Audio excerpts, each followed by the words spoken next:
Segue participando, segue opinando com a gente, meu filho. A gente trazendo muita notícia, muita informação para você aqui no Central. Aliás, vamos dar um pulo na Europa, amigo, porque... Ô, João, você já leu Mary Shelley?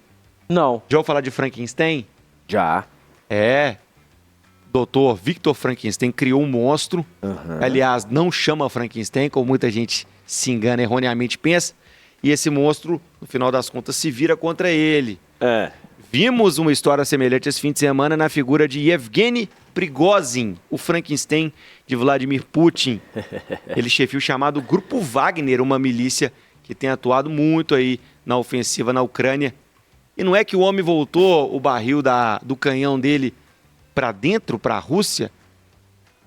O trem ficou perigoso por lá no fim de semana, viu, João? Com perdão do trocadilho. Mas quem traz os detalhes pra gente é ele que entende tudo de relações internacionais, geopolítica, aconteceu no mundo, é com esse cara, o professor da Esquema Business School, Wilson Mendonça, tá com a gente aqui. Boa tarde, Wilson. Boa tarde. Bem-vindo ao Central. Bom dia. Que louco, até não tô no horário da Rússia, João. Bom dia. Bom dia, Lucas. Bom dia, João. Como é que vocês vão? Muito bem. Tudo jóia, tudo tranquilo. Ô Wilson, professor, os olhos voltados para a Rússia nesse fim de semana, hein? Barril de pólvora que por pouco não explodiu por lá, hein, doutor? Na verdade, eu queria, inclusive, te elogiar pela analogia que você fez aí anteriormente. Impecável, porque realmente essa é uma manifestação claríssima, né, de um problema de fraqueza no processo de decisão, de controle dos movimentos militares russos.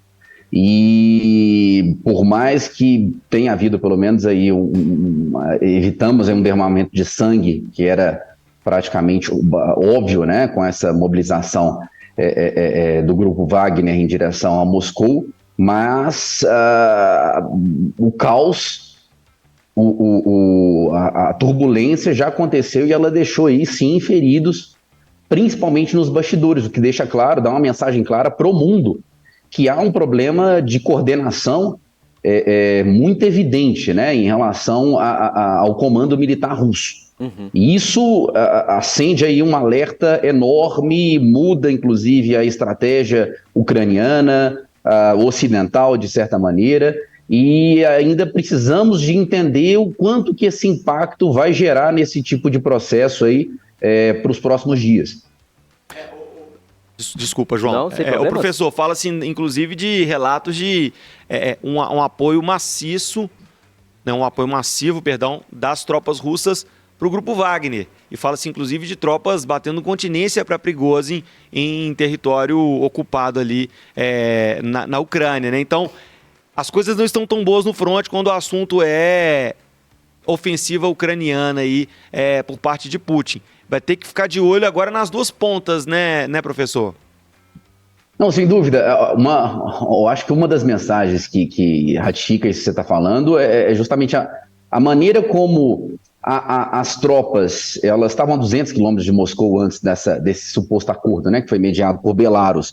Mas quando eles saíram de Rostov, ao sul da Rússia, que era a região que eles conseguiram tomar assim, de uma velocidade absurda, né, o Grupo Wagner, eles foram aplaudidos pela população, né? Eles saíram de lá assim, como heróis, o que deixa claro que há uma divisão evidente em relação ao comando oficial, e eu tenho que falar que é oficial porque o Grupo Wagner é uma espécie de terceirização da força militar, né? É um grupo privado que não tem atuação exclusivamente na Ucrânia, mas também na grande parte da África, teve uma atuação contundente para a manutenção do governo Assad na Síria. E vamos dizer assim, esse exílio aí do Yevgeny, esse líder do grupo Wagner para o Belarus, é um exílio que uma coisa como que você vai exilar uma pessoa que tem aí um comando de 20 mil militares e grande parte da população russa o apoiando, né? Então não é algo que vai se calar num curto prazo, entendeu? Então esperemos aí os próximos movimentos. Ô, professor, até você tocou um pouco nesse assunto, mas eu acho legal a gente falar um pouco sobre a história desse grupo Wagner, né? Inclusive o líder dele tinha uma aproximação com o Vladimir Putin. Conta um pouco pra gente, para o pessoal entender de onde surgiu esse grupo. Na verdade, é coisa de documentário mesmo e filme para ser explorado, porque a relação de Putin com Yevgeny Prigozhin é uma relação que vai muito além do âmbito militar, né? Ele chegou a ser aí um garçom pessoal, inclusive recebeu chefes de Estado como chefe, né, do gabinete de Putin por muitos anos. E por final dos anos 80, para fazer uma separação assim do quanto que essa mobilização ela foi acelerada, essa espécie de grupo paramilitar, um grupo de mercenários privados, ela foi se tornando cada vez mais forte, que elas vão explorando aí uma brecha do direito internacional, que é dizer, bom, não é um grupo militar da nação russa, mas é um grupo que responde aos interesses dela, e há muitos acordos internacionais, obviamente a Rússia não é signatária, e a Rússia acaba se eximindo de alguns eventos que acontecem de maneira muito escusa e obscura por esse grupo, e o líder deles, que tem essa relação pessoal com Putin, depois essa relação se tornou até de confidente militar, e o que deixa a coisa ainda mais confusa e ainda sensível, porque um confidente que dá respostas claras de que não concorda com a direção militar que está conduzindo o movimento nesse momento. Né? Então, o Putin disse que foi uma facada nas costas, que foi como uma reprodução do movimento da Revolução Bolchevique de 1917. Os contextos são parecidos, né? Porque é uma guerra civil que está eclodindo. Mas deixemos claro que não é uma coisa que aconteceu ontem, não é um movimento que tem atuação na Ucrânia, não é algo que é institucionalizado pela Rússia há bons anos, né? Final dos anos 80 para frente. E professor Putin, que fez declarações agora pela primeira vez, mas não citou nada do grupo Wagner, não. Ele evitando a falar dessa situação. E aí eu queria que a gente falasse um pouco das consequências, né? A Ucrânia e os Estados Unidos, primeiro, né, falaram de um temor, né, desse grupo até pegar as ogivas nucleares que tem na Rússia, e também falando que o monstro voltando para o seu criador. O que isso vai ter de consequência e futuro até para o conflito em si? João, isso é extremamente alarmante. Por isso que alguns analistas estão deixando muito claro que esse foi o pior golpe desde da assunção de Putin ao cargo, independentemente da guerra, muito antes dela. Por quê? Esse movimento, primeiro, ele enfraquece o centro, né, o núcleo da manutenção do Estado russo hoje, né, que é principalmente esse excedente, volta a falar da questão do excedente de poder, que é a questão militar. E esse é um ponto chave quando a gente percebe que há uma divisão muito ostensiva. A outra coisa que nos deixa ainda mais aí confusos quanto a essa questão esse movimento ele vai gerar uma contraofensiva nesse médio prazo ou no curto prazo nos próximos dias, com base nessa maneira aí de colocar panos quentes em cima disso, e aí o motivo do Putin não alardear tanto, ou pelo menos se conter para tratar desse assunto nos próximos momentos. Como que o Ocidente vai responder a esse tipo de divisão? Haverá aí uma espécie de concertação do governo ucraniano com esse movimento? Isso não vai acontecer? Então, a gente tem coisas aí ainda muito suspensas, né? Algumas pessoas estão até falando que a reserva de pipoca na Ucrânia, ela acabou, porque os ucranianos estão assistindo a essa situação, comendo pipoca como se fosse assim, olha, resolva os seus problemas, porque quanto mais crise pra gente é melhor, entendeu? Então, isso é algo que, assim, os próximos passos, ninguém consegue nos convencer que há aí uma coordenação por causa, simplesmente porque eles abortaram a invasão de Moscou, simplesmente esse pode ter sido um passo aí para aumentar o poderio dessa mobilização, né? Então, reforço, a coisa está completamente obscura, mas indiscutivelmente manda uma mensagem para a Ucrânia de que esse momento de contraofensiva, né, que eles têm feito com algum sucesso aí na região leste da Ucrânia, ela pode aí ganhar uma força extra com apoio do seu próprio inimigo, né? Eu não sei. Não sei se eu, ucraniano, ficaria muito feliz com essa ofensiva do grupo Wagner, não, porque você está falando Putin é um mal que você conhece, né? A imprevisibilidade de Yevgeny já é notória. Então, assim, imagina uma ofensiva em Moscou e o homem assumindo o Kremlin, o controle do Kremlin. Talvez as coisas não sejam muito boas tanto para a Ucrânia quanto para o Ocidente. Mas é o que você disse, professor. É tudo daqui para frente, é no campo dos mistérios. Você que está virando série da Netflix, a cada minuto tudo pode mudar. Olhos voltados para a Europa. Paulo Leite, quer falar? Não, é porque eu estou aqui ouvindo com atenção e estou zero surpresa. Vladimir Putin foi espião, chefe da KGB, do Serviço Secreto. Gente, eu fico indignado. Wilson, bom dia, prazer enorme falar com você, é sempre muito bom conversar com você. Mas eu fico indignado com essa surpresa ocidental com relação aos comportamentos erráticos de Putin e o que podia levar ao comportamento errático de Putin. Então, Wilson, nós estamos vivendo ficção ou realidade? Porque eu, quando tive a primeira notícia do grupo Wagner, eu falei, bom, escancarou a porta do que já se sabia. Não é mais ou menos isso? Paulo, primeiramente, me desculpa, eu não sabia que você estava conosco, por isso que eu não comentei no início. Como eu digo, é sempre um prazer conversar com todos vocês. Eu concordo com bastante coisa e eu digo ainda, vamos fazer um paralelo com o mundo corporativo, tá? Uma empresa privada que nós contratamos para atividades, grande parte delas escusas, vamos ser muito claros, né? Porque o direito humanitário passa longe de algumas coisas que mercenários privados fazem, grande parte deles são aí contratados.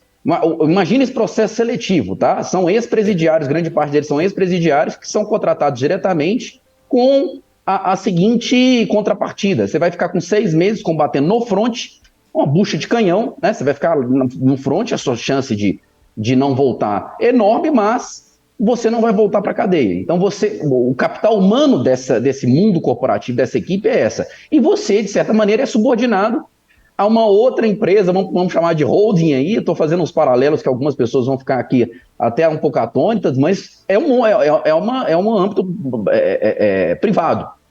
Só que, de certa maneira, essa maneira de responder, vamos dizer assim, ao seu superior, ela tem outras empresas que também fazem parte desse guarda-chuva. E essas outras empresas têm líderes militares que nem sempre se coordenam e nem sempre respeitam ou aceitam essa atividade de atuação privada militar. E ao não aceitarem, a gente não aceita porque a gente discorda uma estratégia, a gente não aceita e a gente simplesmente pode ir de encontro a uma estratégia que vai tirar vidas. Né? Então, o grande argumento do grupo Wagner é que várias pessoas do grupo morreram em uma ofensiva militar do grupo russo, do exército russo. Né? Agora a gente fica até confuso quem que a gente chama de exército russo ou não. Do exército russo, que não seria privado, seria o do Estado. E aí você começa a gerar uma situação de que, como o João mencionou muito bem, imagina o Putin com o nacionalismo exacerbado e a maneira como ele tem de mobilizar o Estado-nação russa, a grande Rússia. Agora imaginem isso num estágio ainda maior, que é a maneira como o Prigozhin ele encara a maneira de prospectar e de atrair os seus mercenários.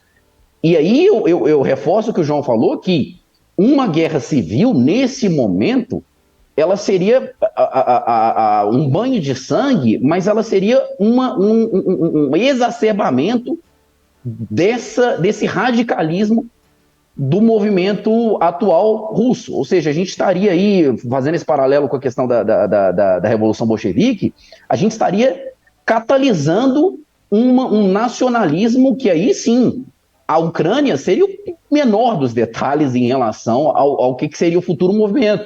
Então, de certa maneira, eu também concordo com o Paulo com um cenário certamente anunciado, porque se no mundo privado a gente já tem empresas aí que simplesmente têm problemas de coordenação ou de insubordinação e de tomada de decisão, imagine quando a gente está falando de vidas com capital humano ainda extremamente imprevisível como desse, né? Então é uma bomba relógio, é um barril de pólvora, né? Vamos dizer assim, e realmente a surpresa se isso se funcionasse, se coordenasse com a eficiência que o mundo corporativo, subordinado ao Estado de Direito, atua, né? Então, concordo com o João, concordo com o Paulo nesse aspecto.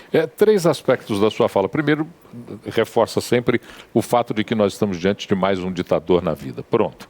Vamos pensar em Putin, porque algumas, inclusive no Brasil, os 2 governos subsequentes, Bolsonaro e Lula acenderam velas para Putin, como se lá fosse uma democracia invejável. Nós já estamos vendo que a confirmação do que a gente já pensava. Segundo detalhe, você fala numa possibilidade de uma rebelião. O Grupo Wagner agora se abriga na Bielorrússia, uma ex-república soviética. Nem Bielorrússia, a gente pode inclusive imaginar que lá esse grupo abrigado possa se fortalecer, inclusive se transformando numa milícia muito maior. Nós estamos diante da possibilidade de uma nova desfragmentação da Rússia? A Rússia, ainda do jeito que ser mais retalhada ainda do que já foi quando dissolvida a União das Repúblicas Socialistas Soviéticas?